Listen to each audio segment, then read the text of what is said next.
Spoilers ahead.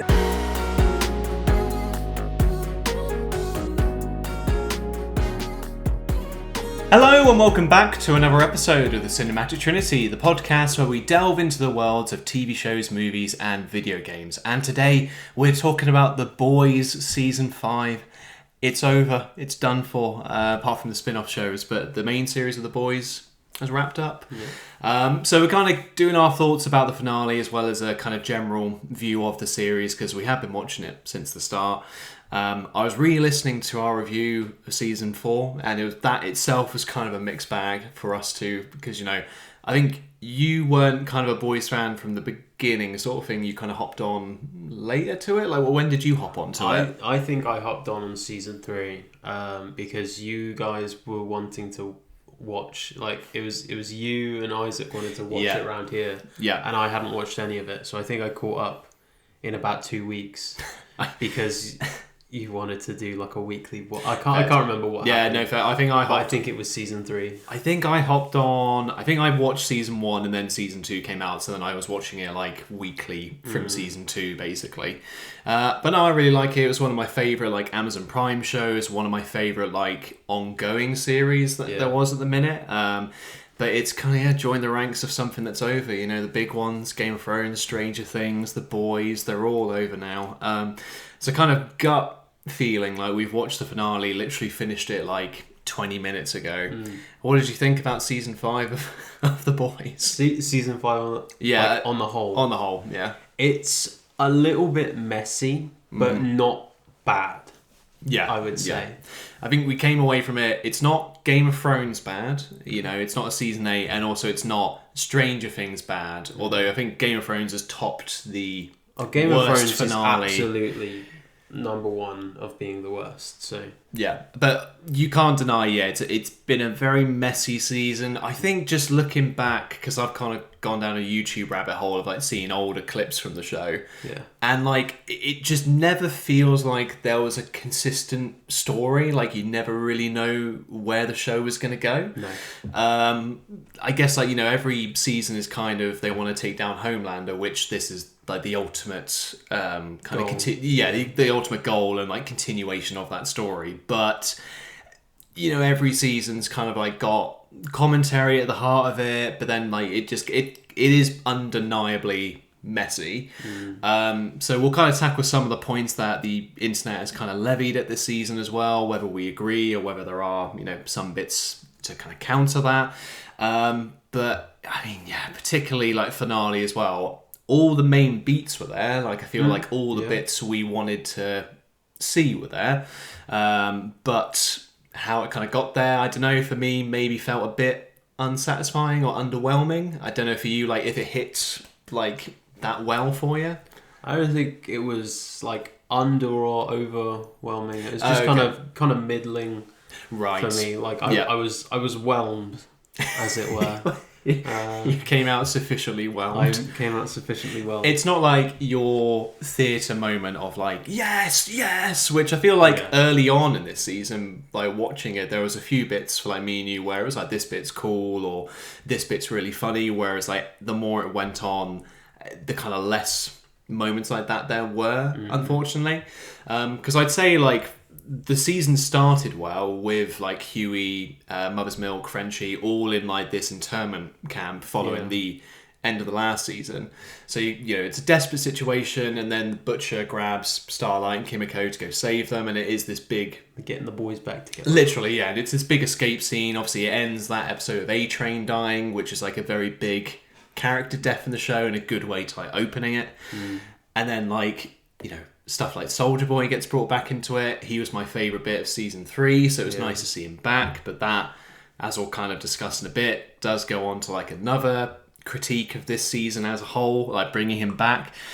But there were moments, you know, but then we did get more and more episodes of like just scenes would happen, like their jokes would get laboured on too much. Yeah.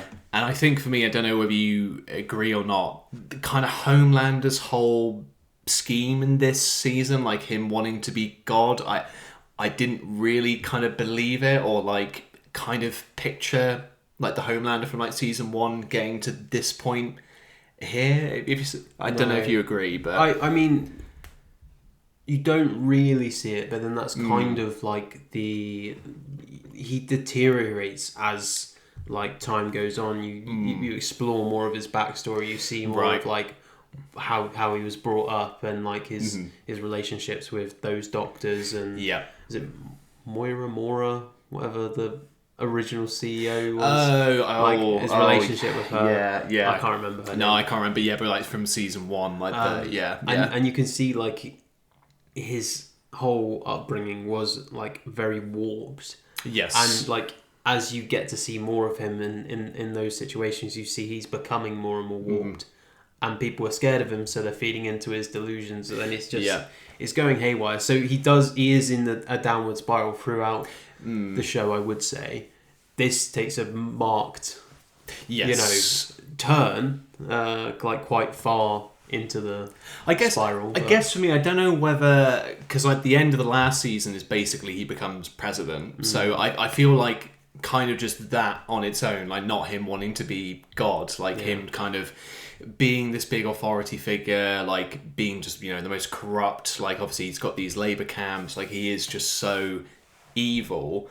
Like whether it's just him like exploiting that power rather than just suddenly like, oh, I'm also like, I am God, I want people to believe in me as a God. Because I completely agree with you, he gets more and more crazy as each season goes on, which is like brilliant. And like for the finales of those seasons as well, it leaves you thinking, oh God, what is Homelander going to do? Like he's more terrifying like now than he ever was. And Anthony Starr is great. Yeah, absolutely. I feel like he turned in every season he turns in a very good performance. Like he's just sinister, but then also just funny. Like he is really, really funny. I don't think anyone else could have played the role. Like, in like such a brilliant way as he did. Yeah, and like even with again this plan, which I don't know whether it hit that much for me. Like he still does a good job of it. Like I believe him when he says he wants to be considered like God, and he has like these insane visions, but I think it's just that the climax for Homelander and where he gets left off, it's what you expect of it, but it just didn't really hit for me like in this episode. And then I'll go on to the elephant in the room, which is Soldier Boy, because one big critique on the internet for this entire season is he's only been brought back to promote a prequel show which Amazon Prime are also making about Soldier Boy, which is Vought Rising. So, would you agree with that? And do you think it was just a big promo for that show? I mean, absolutely. Because, like, you take Soldier Boy out of the equation in this season, nothing really changes. Because Sage would have still been able to find where the V was. She still would have been able to find Bomb Site if that's the route they wanted to take. They didn't even need... They didn't need, like, Soldier Boy in it at all. I think his whole thing really was to show that his, like, the compound V they used on him is immune to the virus, isn't it? That's kind of the only reason, which, but like you say, sort of after that point, anything he did could have been done by a different character. Yeah. But you could have used that same example on Bomb Site, say. Any of the original V1 soups, because there's clearly some around if Bomb Site is still there. So, but yeah, I mean, I love Jensen Ackles in that role. He is also just incredible, and like his cadence and everything that he does is just like superb. Oh yeah. But I think like when you compare this version of Soldier Boy to what he was like in season 3, he was like a major threat. Like Homelander wouldn't be able to defeat him alone. Butcher couldn't defeat him alone. Like you had to have like a serious team up of like 5. People. I think both Butcher and Huey on Temp V when they fought him. No, to be fair, so the finale was... I think, to be fair, Maeve was fighting Homelander, but there was like a bit of Butcher and Homelander were helping to sort of fight Soldier Boy. So pretty much, I think it was Kimiko, Butcher, MM, and Starlight. Like obviously, kind of mixture of non-powered and super-powered people. But yeah, he was just formidable, and obviously he just had like this nuke chest blast thing. That was his whole thing, which was like a really big deal in that particular season. But no, Jensen Ackles was good. Again, he gave us like plenty of just meme-worthy lines in it, like "Look at you, just the softest, wettest boy." It's just so good. But I also said to you just that bit where they're in the what's the teenage Kick's house? Yes, yeah. And Jensen Ackles is just jogging down the road after Butcher. Good. It's just so comical. And it's like he's such a good character. He's my favourite bit of season 3. But like they go through all this because there is a lot of setup for he meets characters from this Vault Rising show. There's lots of references to it.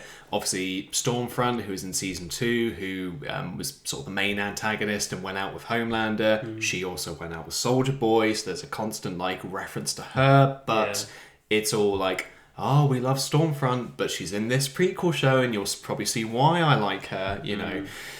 Which that was like another point is like he obviously in season 5 really loves Stormfront and does give Homelander the V1 because he loves her, but there was all the thing with him and Crimson Countess in season 3 where like you kind of get the impression he really loved her too because he's on about like having kids with her, and like he felt really betrayed when they like gave him up to the Soviets and stuff and he got kidnapped, but kind of it kind of screams that at that time when they wrote that dialogue, they didn't even think that, oh yeah, we're going to make him fancy Stormfront at some point. So it's odd, and like the way they get rid of Soldier Boy, not that he dies, but like back on ice. Actually, you know what? In the context of the show with the ending and the finale, is he still in the freezer? I guess I would assume so. Yeah. So like it's going to be like what the Russians had. Yeah, it's just going to be in that freezer. So like Homelander just knocks him out and they put him back in his like cryo tube. It's just not very satisfying, especially with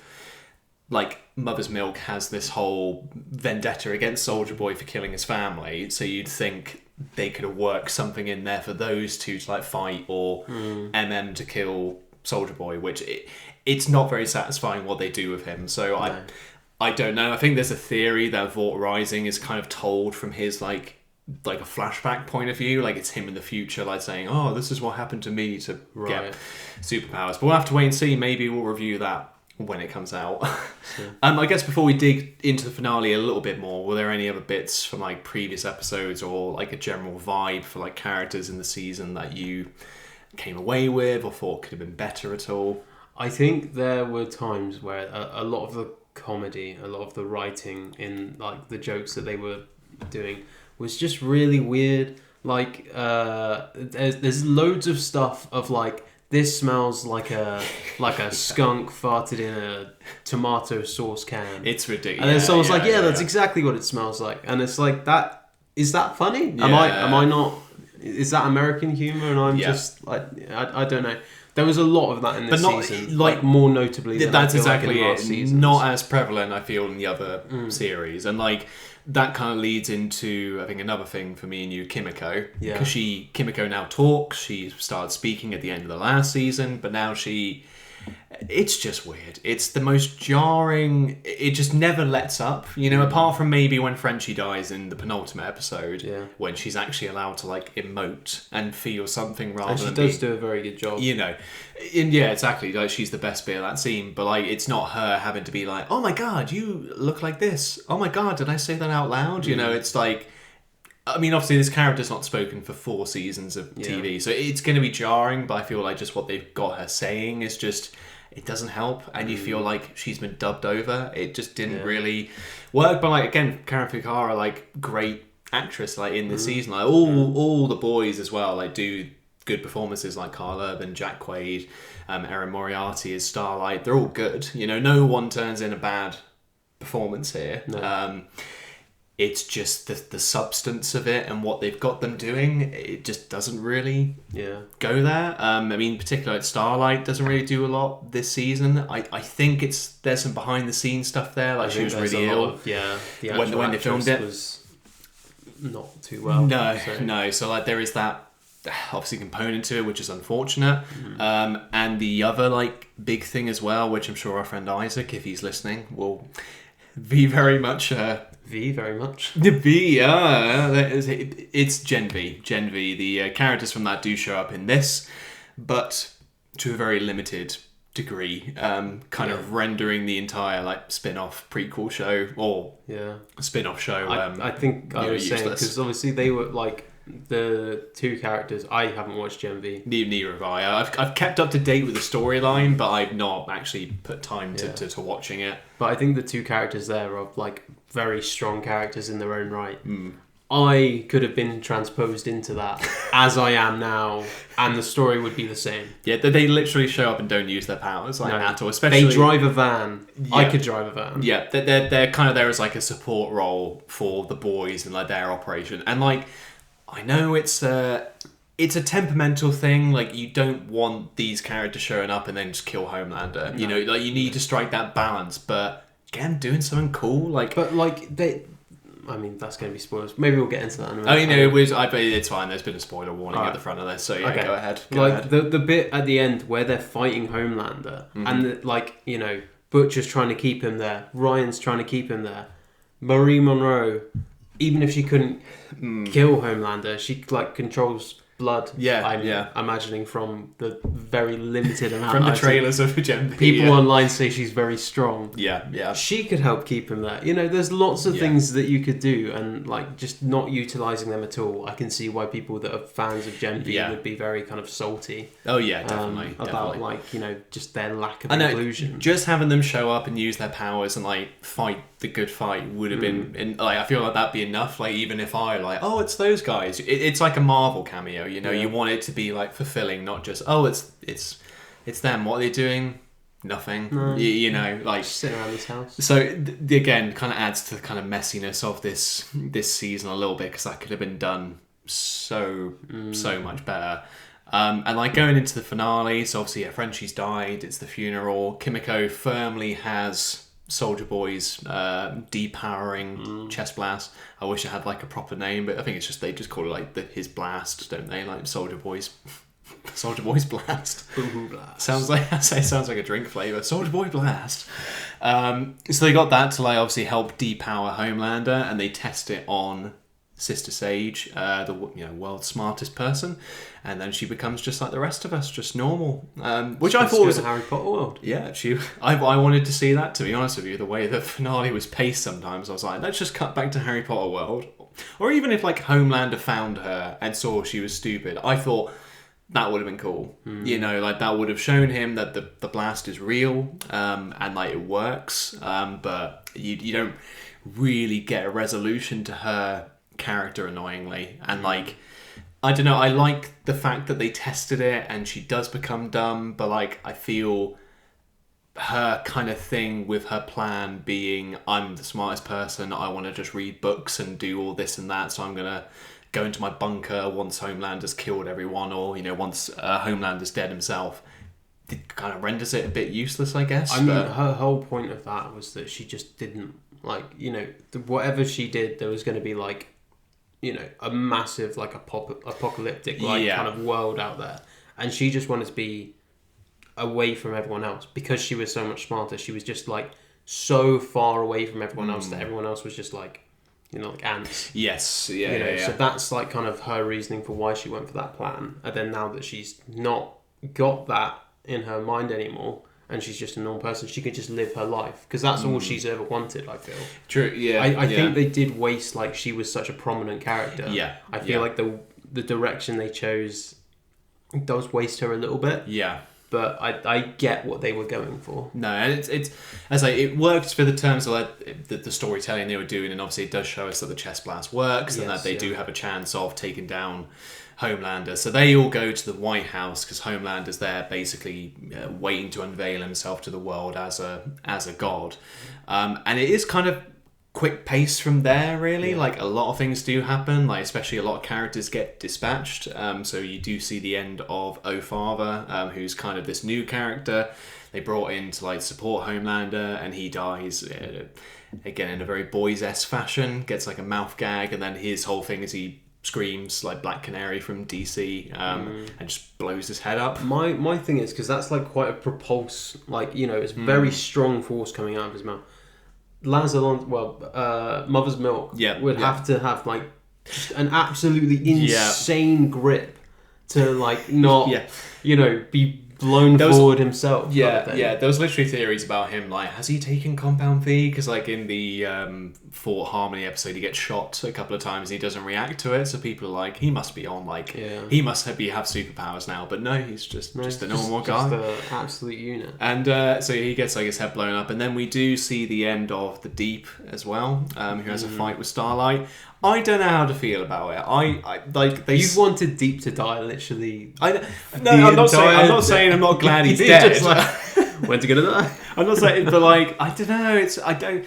I think the problem is with some of the deaths in the show. I don't know personally how I would like to have seen it happen. Like, because with that, like they do set it up in the previous episode. Like he's basically pissed off all this ocean life. So they say, if you step back in the water, you're dead. We're gonna kill you. Samuel L. Jackson told him that. Yeah, Samuel L. Jackson Shark did tell him that, and that's essentially what happens. He has a fight with Starlight. It does have a very funny line in it where, like, Starlight's like, you ruined your own life. You said all these horrible things. You've done all these horrible things. You need to accept responsibility. And it's just him like, no! Such a good, Chase Crawford has such good line deliveries as the Deep. So it's a shame to see him go in that respect. But, like, I'm glad he didn't make it to the end, because there were a few people saying he's going to make it to the end as, like, an allegory for, like, you know, men can do all these awful things and then still make it out.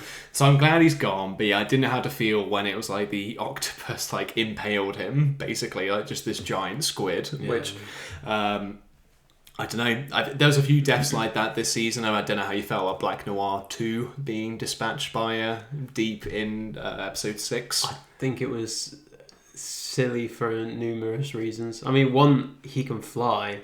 Yeah. So, you know, if he's got no force holding him to the ground, he could just flip his legs up and then, I don't know. Yeah. Punch. It was unfortunate. You know, he can move around, like his, you know. There's so many things. Also, that one was stupid. I know. And they set him up as well, didn't they? Like, they gave him a bit of backstory and then he's gone, like, in the next episode, which is unfortunate. But that's a complaint, again, just really hammering about the pacing and, like, some decisions they make here.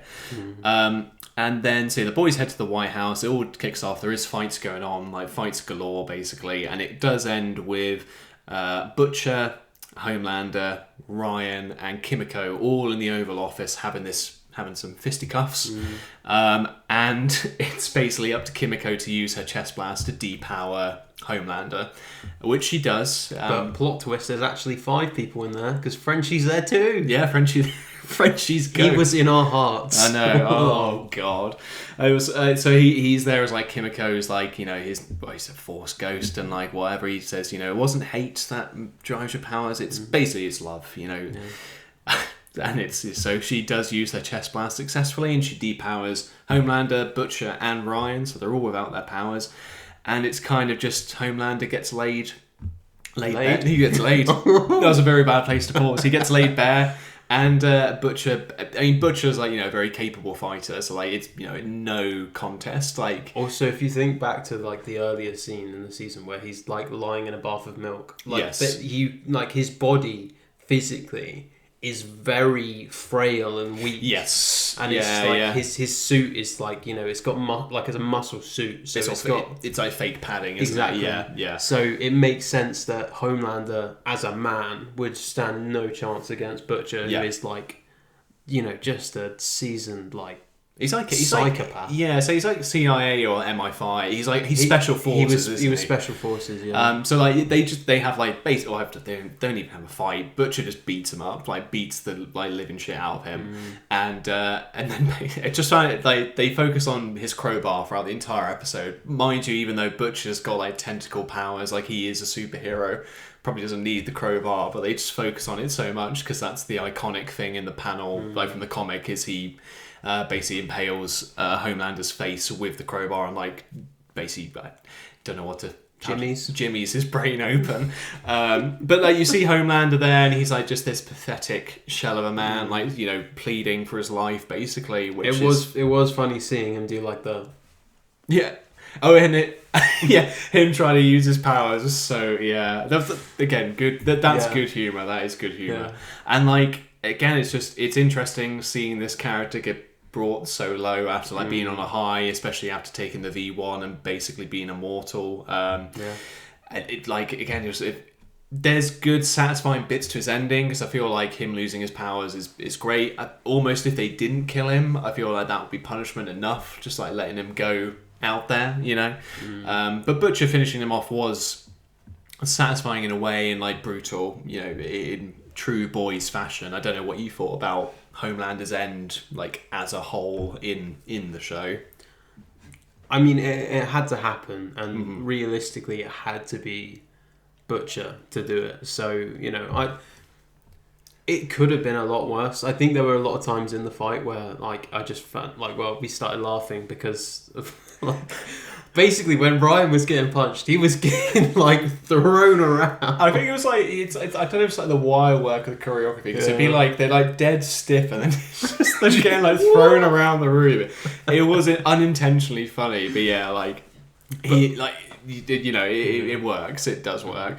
And it's not Vecna level, you know, like when Vecna got killed. It was satisfying. Homelander had it coming, and it wasn't like, you know, there wasn't like a big kind of, you know, well, there was kind of this is for this is for that. Yeah. But it wasn't like, there wasn't a massive monologue. It was just, this is for Frenchie. He beats the... Yeah.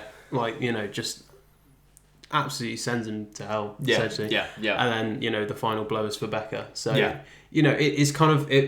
we complete the arc. Yeah.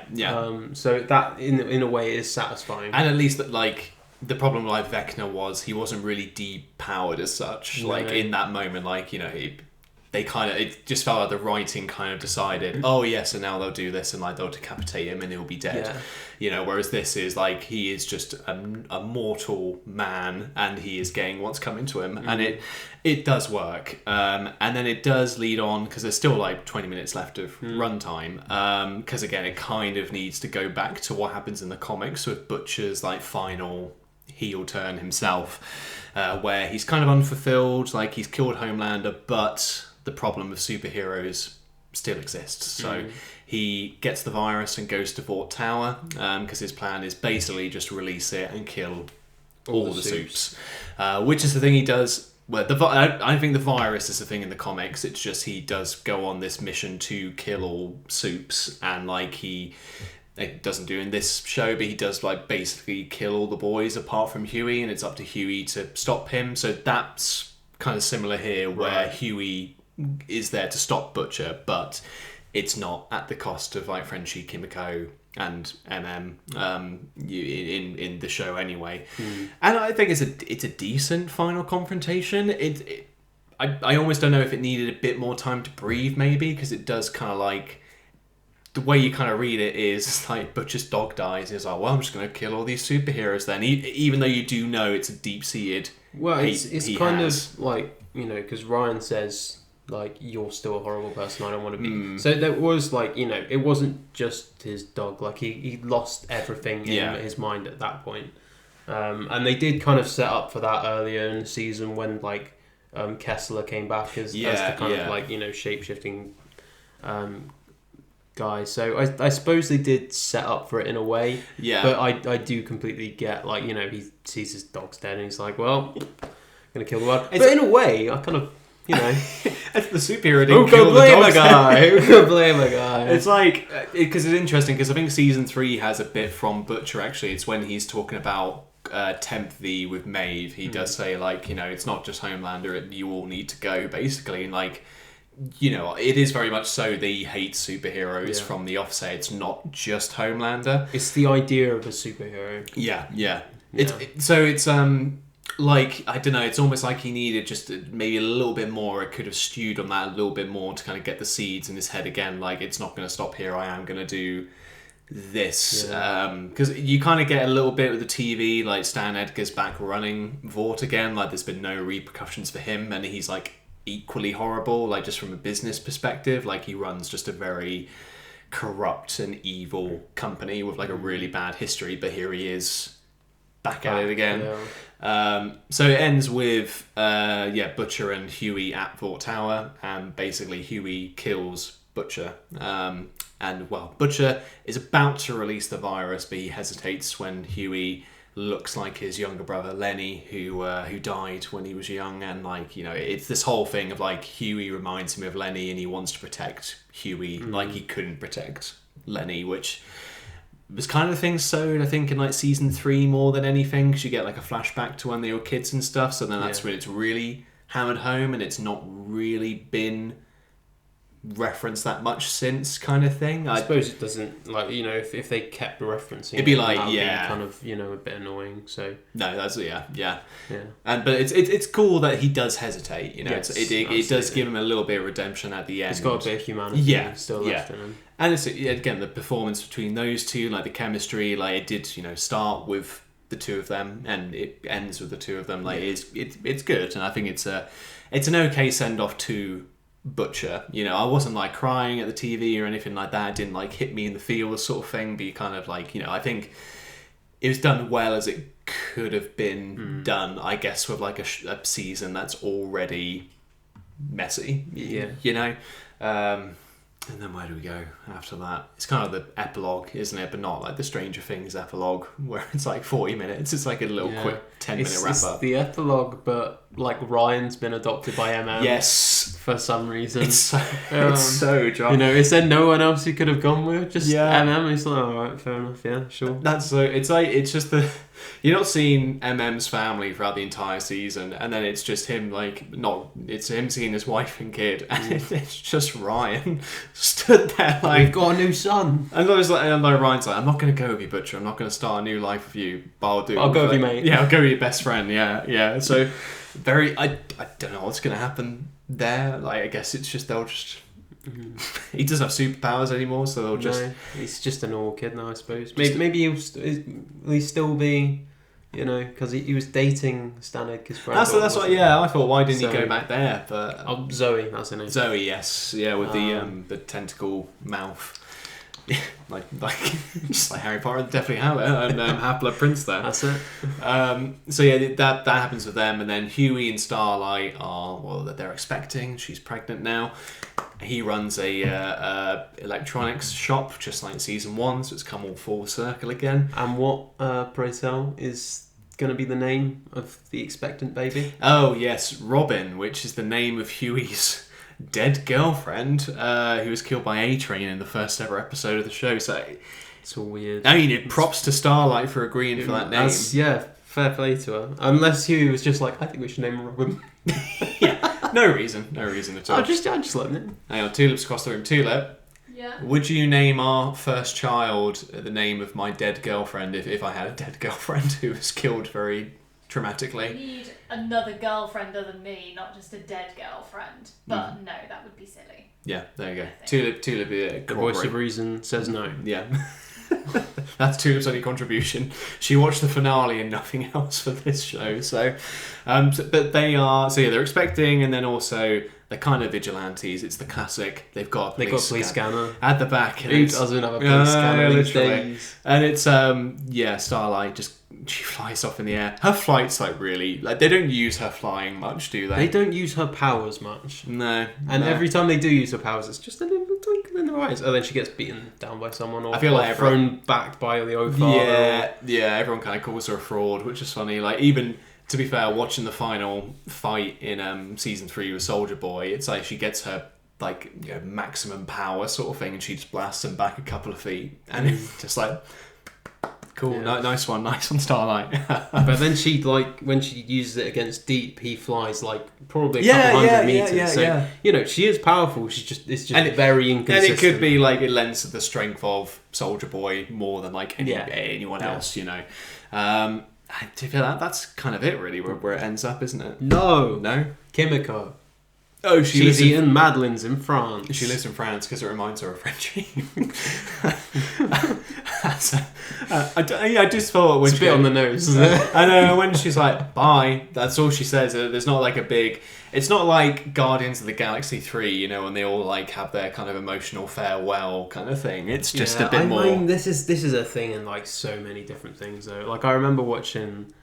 you wouldn't have watched this, but it's an anime called Samurai Champloo, and the scene, like, they all part ways at the end, and it's always like, oh, I hate this part. Why can't you be friends. Like, I know that you don't have the stakes of you need to do this, you need to do that. Mm-hmm. But, you know, still stay in touch. Yeah. Like, didn't is that like a reaffirming of vows, or was that like some marriage thing? I don't know what was going on. But it was just Ryan there for some reason. Yeah, literally. Out of everybody, Ryan was the one who stayed, I guess. I'd like to think Ryan is like the only communicator between all groups. Yeah, he goes between everyone.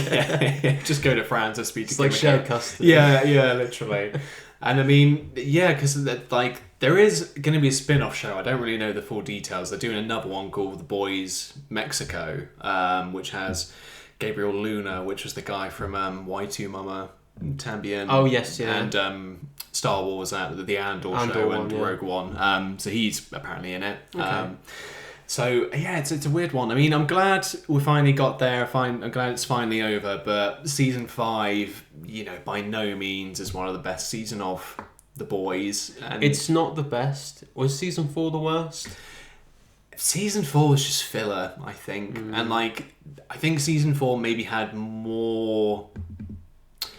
Like, it was so much filler. There was just kind of episodes where nothing like significant really happened, whereas this had a few bits, you know. Like, I feel like for this series, like, if Homelander got the V1 earlier, that would have been cooler, and like, you know, maybe cementing him as more a threat to begin with, rather than like the quest for V1, which took a few episodes. Yeah, I'd probably say season 4 was the worst, to be fair. I think my favourite's still season 3. Like, the first 3 seasons are really good. They're all, like, super high quality. Like, because season 2 was Stormfront. Like, Stormfront's such a good antagonist. And season 1, I mean, it's just the good dates. You know, where it started, so it's just classic. And like, even like moments, like, again, going down like the YouTube rabbit hole, like even stuff like, you know, Translucent, like when they first kill, like when they kill their first superhero, that's cool. The guy who can like touch, like he touches you and like reads your memories, like that. Oh, and then Butcher, the guy from Sixth Sense. Yeah, and Butcher like kills him by like slamming his face on like a sink. Like, it's all like, you know, good stuff like that. So it definitely does fall apart in season 4 and 5, but like, you know, it's not Game of Thrones. It's not bad. It's not bad. Just that comparatively, the first 3 seasons were that much better. Yeah, it's like the drop in quality of Game of Thrones from season 6 onwards. Yeah, except that fell off a cliff, and this kind of just, you know, maybe had like a bump. You and like twisted your ankle. No character kind of there's no like betrayal of a character. You know, you're not watching him thinking, well, Huey wouldn't do that or Starlight wouldn't do that. It's all like everyone is acting as they should do. It's just, you know, kind of the things they've got them doing, or like the adventures they're going on, not like strictly that satisfying. Yeah, I think for like a final season, they could have ramped the stakes up a lot higher, like very quickly. Yeah. Like, if it was like this whole, like, I think they find out about V1 like after episode 2 where Soldier Boy gets the virus. I feel like that should have been the straight, like, they find it in the next episode, Homelander's got it, he's a god, what's gonna happen here, sort of thing. Because like, everyone, kind of the final point, I guess, that everyone is going on about online is the marketing, because it is there's so much marketing geared towards like destruction and like, you know, cataclysmic events. Like Homelander in space looking down at the world on fire, or like, you know, Vought Tower's destroyed and it's Butcher there with his crowbar. Like, it all looks like very cool and like, you know, Avengers level threat, but that's just not what happens. Not what happens at all. We haven't mentioned Ashley very briefly. Ashley's in the show. She has a telepath. Yeah, she's got a head on the back of her head, probably, which I predicted. Yeah, probably the best thing of the viewing experience is when Kieran was like, "Oh, what if she has a Voldemort situation?" I was like, "Nah, it's not gonna happen." No. And then lo and behold, she does. She has a face on the back of her face. That's like it's her telepathy. So I predicted that, and I predicted Soldier Boy not actually being dead. Yeah. And I think one of our friends, Jordan, was watching it, and he was on his phone at the time as the kind of credits were going through. And he missed that bit, and I said to him while I was out, you might want to rewind that. He was like, "Oh, you still?" That's so funny. He just goes and do like, "Wait, Soldier Boy? I thought he was dead. He died, love." So, what would you, you know, at the end of it all, what would you score this season? This season, just by itself. Yeah. 7. Yeah, I'm gonna go for a 7. Yeah, it had promising parts. It had bits that I really didn't like. All the all of the actors are good, and you know I wouldn't want anyone else in any of the roles. Yeah. But yeah, it was just writing in parts a bit sloppy and not as cohesive as it could have been. But you know, for ending a 5 series long, you know, thing, I don't think they did a terrible job. Yeah, I think if they had a consistent plan to begin with and like kind of knew where they were going and what like each season was going to focus on from the beginning, it wouldn't feel as messy. But there's still some fun moments in it. Mm-hmm. You know, there's still good. There's a good fight scene and good action stuff in the last episode, particularly. There's good character moments. Again, the characters are still played very well. It's just like it doesn't hit in the most satisfying way. So yeah, I'd say a 7 as well. But I will say though, thank you very much for listening to this episode of the Cinematic Trinity. If you've seen The Boys season 5 and the finale, do let us know your thoughts in the comments though, because I'm sure it's a very divisive finale. But do let us know. In the meantime though, we'll see you in the next episode.